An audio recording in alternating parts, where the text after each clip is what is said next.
اسلامی نظام کیسے آئے گا؟ اسلامی نظام ویسے ہی آئے گا جیسے رسول اللہ صلی اللہ علیہ وسلم لائے تھے۔ انہوں نے 0 سے شروع کیا تھا، آپ 50 سے شروع کر رہے ہیں۔ جب انہوں نے اسلام کا نعرہ لگایا تھا اس وقت کوئی مسلمان نہیں تھا، آپ اس وقت لگا رہے ہیں جب پاکستان میں کم از کم میجورٹی مسلمانوں کی ہے، تو ہمارا ٹارگٹ آسان ہوا۔ طریقہ وہی ہے۔ امام مالک رحمہ اللہ فرماتے ہیں لن یصلح آخر هذه الامه الا بما صلح به اولها، کہ جس طرح اسلام کے شروع کے لوگوں کی اصلاح ہوئی تھی ایسے ہی آخر تک اس امت کی اصلاح ہوگی۔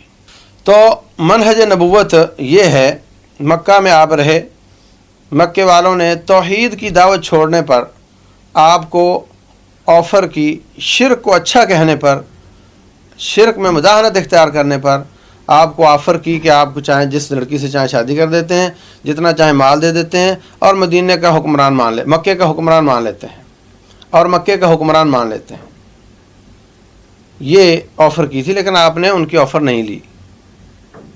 اس کے بعد آپ طواف کر رہے ہیں کعبۃ اللہ کا، اس میں 360 بت ہیں، آپ ان کو کچھ نہیں کہہ رہے۔ مدینہ میں جاتے ہیں، جہاد کرتے ہیں، توحید کی دعوت بھی جاری رہتی ہے، قوت پکڑتے ہیں، واپس آتے ہیں تو اسی کعبۃ اللہ کا طواف کر رہے ہیں اور چھڑی کے ساتھ بتوں کو گرا رہے ہیں، اور آپ میں اتنی اس وقت طاقت ہے کہ وہ بت دوبارہ رکھنے کے قابل نہیں ہیں۔ تو اسلام آباد پہلے یا اسلام پہلے، یہ ڈیبیٹ ہے اس وقت۔ بعض جماعتیں سمجھتی ہیں کہ پہلے اسلام آباد پھر اسلام، وہ اسلام آباد کے حصول کے لیے اسلام کو پامال کرتے ہیں، اور قبروں اور درباروں کو اچھا کہنا، شرک کی نفی میں مداہنت اور سستی کرنا، بات کو گول کر جانا، ووٹ حاصل کرنے کے لیے مشرکوں اور سب کا تعاون لینا۔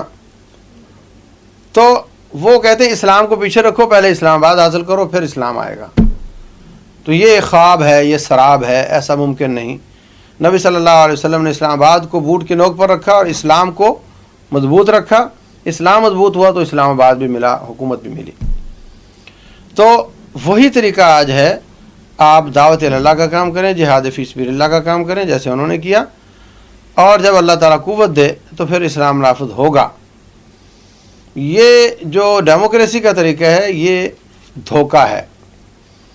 مسلمانوں اور خاص طور سے اسلامی سیاسی جماعتوں میں سے کسی کو آج اگر میجورٹی بھی مل جائے، جو کہ ممکن نہیں، تو یہ پھر بھی اسلام نہیں لا سکتے، کیونکہ جن لوگوں کے ذریعے ووٹ لے کر گئے ہیں وہ ان کی اکثریت غلط لوگوں کی ہے، اور ان غلط لوگوں کے ذریعے ایسا اسلام جو ان غلط لوگوں کے ہاتھ کاٹے اور ان کو درے لگائے، یہ کبھی قبول نہیں ہو سکتا۔ یہ طریقہ اسلام لانے کا نہیں ہے، ممکن نہیں ہے۔ یہ لائن میں لگنے والی بات ہے، ایسی لائن میں کہ جس میں کبھی بھی منزل نہیں ملتی۔ البتہ نبوی طریقے سے کام کیا جائے تو سب سے تھوڑے وقت میں اللہ تبارک و تعالیٰ نتائج دکھا سکتا ہے، اگر لوگ مخلص ہوں تو وہی اسلام ہے، وہی قرآن ہے، وہی نبی صلی اللہ علیہ وسلم کا فرمان ہے، اور وہی اللہ تعالیٰ کے وعدے ہیں، وہ اللہ پورے کرے گا، بشرط ہے کہ لوگ اس لائن پر خلوص کے ساتھ چل دیں۔